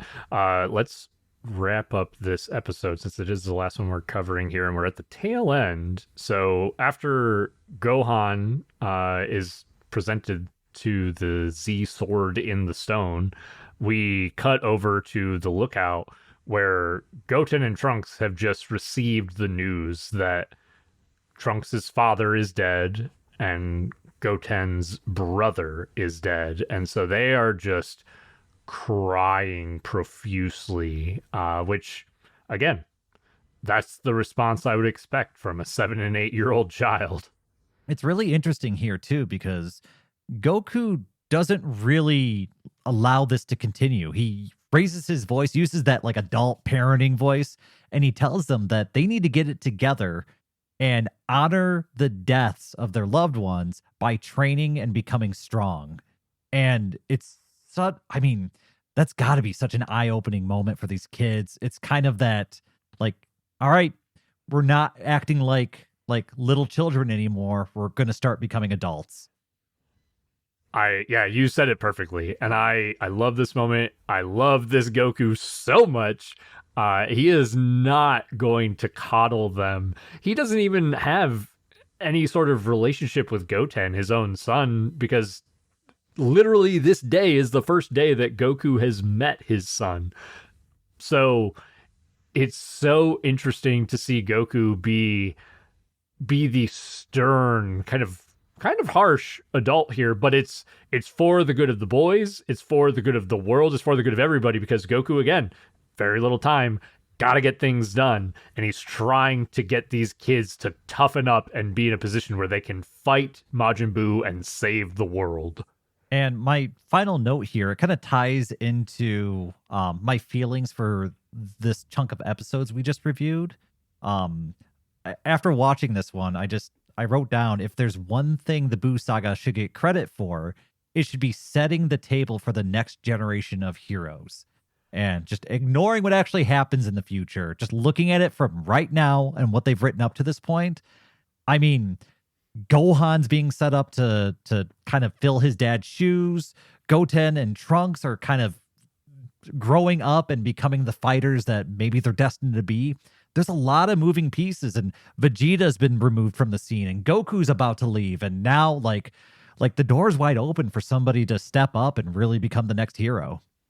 Man, I had almost that exact same thought, and I'm glad that you brought that up. So that is basically the tail end of that episode, as Goten and Trunks kind of, put on their big boy shorts, and they're ready to fight. We've got these two different narratives of Gohan getting the Z sword, and he's going to supposedly get stronger to fight Majin Buu, and Goten and Trunks are going to learn fusion so that they can stand up to Majin Buu.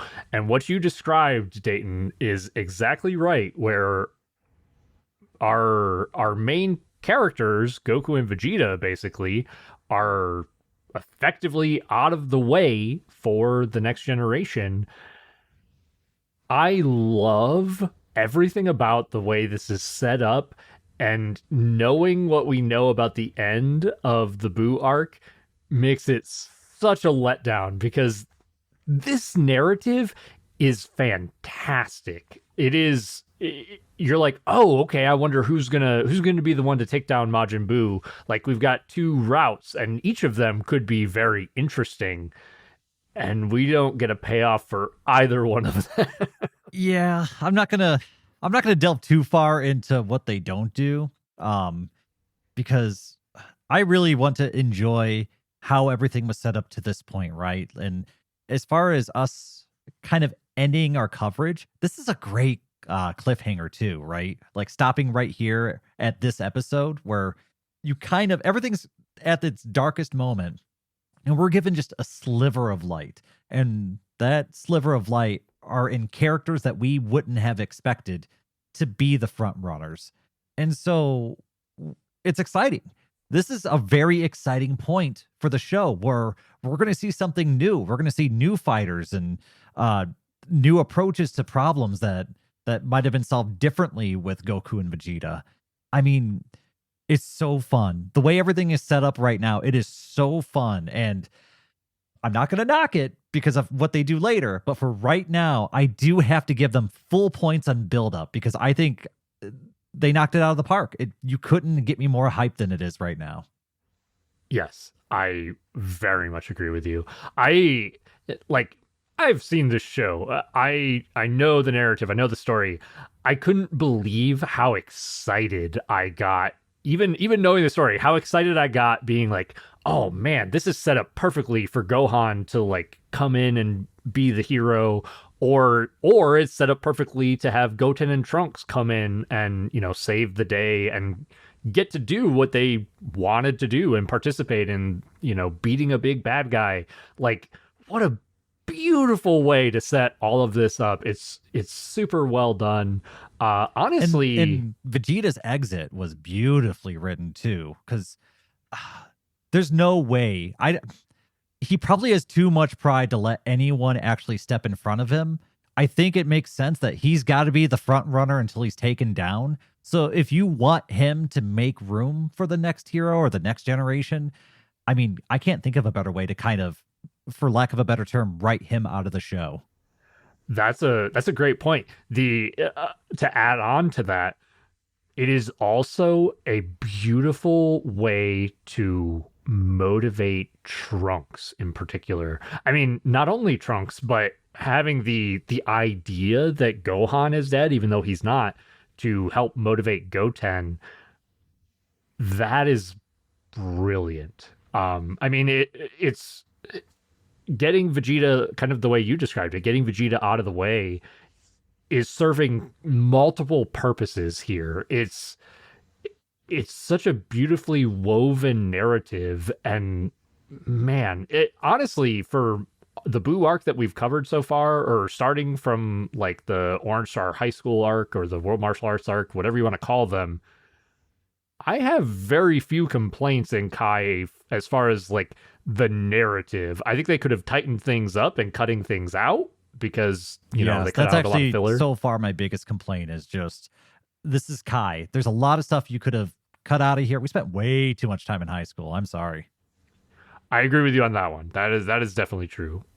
Pacing wise, that was no good. But narrative wise, I'm impressed. I really, really like the Buu arc up to this point. Just remember that feeling you have right now. Just latch onto that and don't look forward because everything is great. There's no way it could get worse from here. Yeah, definitely not. But just to kind of punctuate your note on Trunks, consider what Trunks' life has been up to this point. He's like more powerful than anyone around his age. He thinks his dad is the strongest person, actually probably rightfully so. His dad is the strongest person on the planet.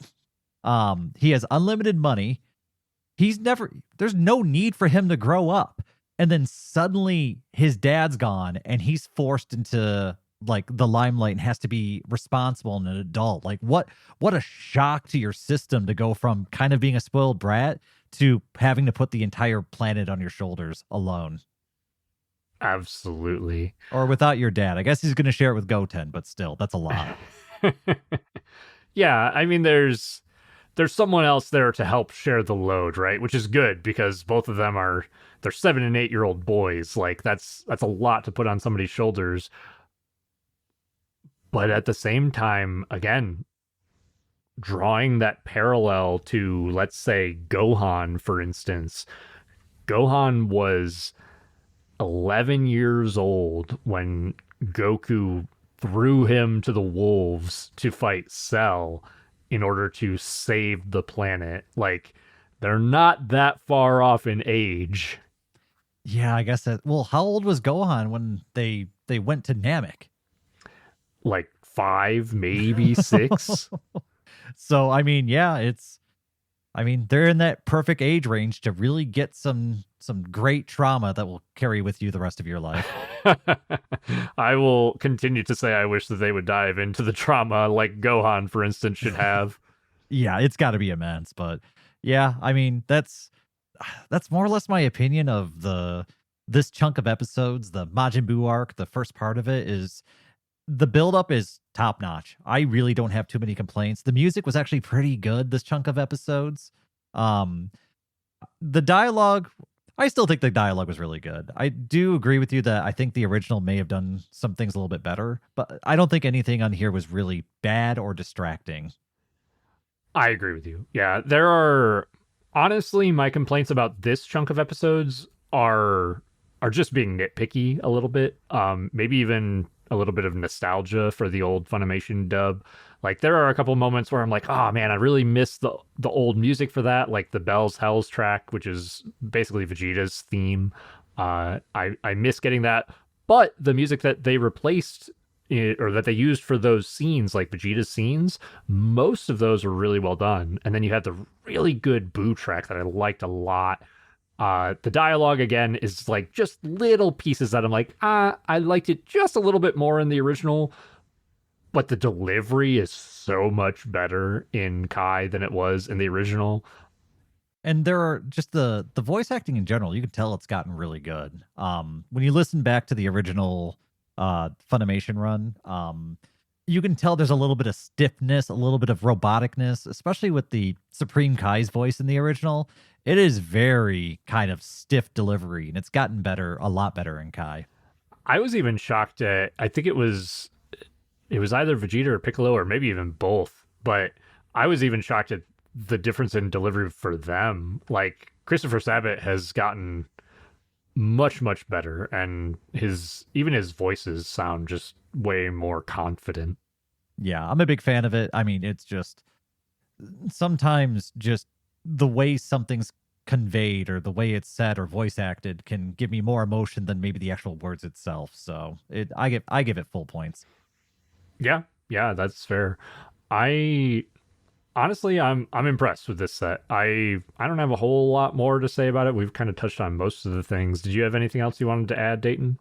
No, the hype is freaking real, baby. I hope this thing doesn't completely disappoint me by the end. I wonder. Just ride the high, baby. Just ride it. Yeah, that's right. But that's going to be it for this episode of Instant Transmission, where we discuss everything Dragon Ball. This has been your host, Todd. And Dayton. Don't forget, we are on Patreon and Twitter. Thank you so much for remembering that. I almost forgot that I had to read that part. If you want to help us make better content, you can find us at patreon.com/ITDB podcast. That stands for Instant Transmission Dragon Ball Podcast, because I know it's not confusing at all. And you can find us over on Twitter at x.com/ITDB podcast. Seriously. Go over there, yell at us, engage with us. Come on, wake us up in the middle of the night. Yeah, we're good at engaging. I'm also never going to stop calling it Twitter because X is stupid. Anyway. It's a slippery slope if you type that in wrong. Be sure to join us next time. I'm really messing up your outro. All right, it's all you. It's all you. You have the floor. All right, we're professionals. Be sure to join us next time. So haggard. As we watch Gohan, try to pull the sword from the stone in part 2 of the Majin Buu arc. Majin Buu is devouring people by the thousands, but our Z fighters have 2 separate plans in motion for dealing with the pink monster and his wizard master. Can Goten and Trunks learn the fusion dance in time to make a difference? Will Gohan be able to use the Z sword against Majin Buu? Does Dragon Ball really need 2 pervy old men? Find out next time. And to all our fellow Dragon Ball fans, stay safe out there, and remember to keep rocking the dragon.